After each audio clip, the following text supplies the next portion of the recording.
Celui-là qui peut discuter avec un prospect et à la fin ne lui vend rien.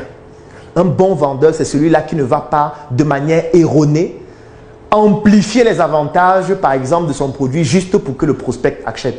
Un bon vendeur, c'est quelqu'un qui se projette sur le long terme. C'est quelqu'un qui veut vendre de manière continue et c'est quelqu'un qui veut développer une certaine stabilité et une croissance dans ce qu'il fait.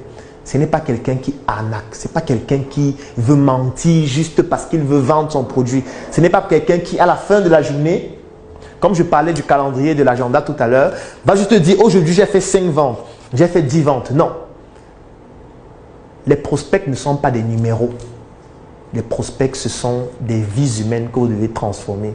Les prospects, ce sont des personnes qui ont une histoire. Les prospects, ce sont des personnes qui ont un vécu. Les prospects, ce sont des personnes qui ont une expérience de la vie, qu'elle soit positive ou négative. Et c'est ces expériences, ces vécus que vous devez pouvoir découvrir pendant votre découverte. Ça signifie que la découverte, c'est un moment fondamental durant lequel vous devez comprendre le prospect. Vous devez l'écouter. Vous devez analyser sa psychologie parce que le client achète lorsqu'il a été compris, pas lorsque vous avez expliqué de manière détaillée toutes les caractéristiques ou toutes les caractéristiques plutôt de votre produit et de votre service. Le prospect a envie de comprendre que vous le comprenez, que vous vous intéressez à ce qu'il vit, que vous essayez au maximum de vous mettre dans sa peau, dans l'objectif de lui proposer exactement ce qui correspond à ce qu'il vit. Imaginez-vous une image. Vous arrivez dans un hôpital, vous achetez un carnet, vous payez pour une consultation chez un médecin et dès que vous entrez dans son bureau, vous ouvrez la porte, il vous dit « J'ai lu que vous avez les maux de tête, voici l'ordonnance.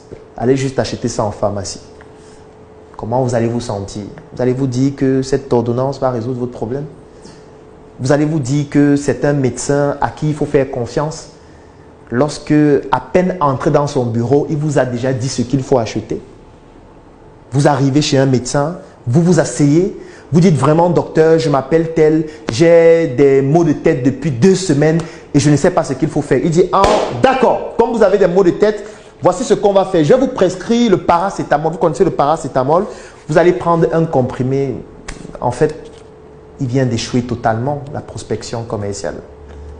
Parce que à ce moment donné, vous êtes en train de considérer cette personne comme un numéro. Vous êtes en train de considérer cette personne comme un échantillon sur lequel vous testez vos ordonnances. Et c'est la même chose que la plupart des mauvais vendeurs commettent comme erreur durant la découverte. La découverte, c'est un moment agréable. Parce qu'à chaque fois qu'on a un prospect devant soi, on a l'opportunité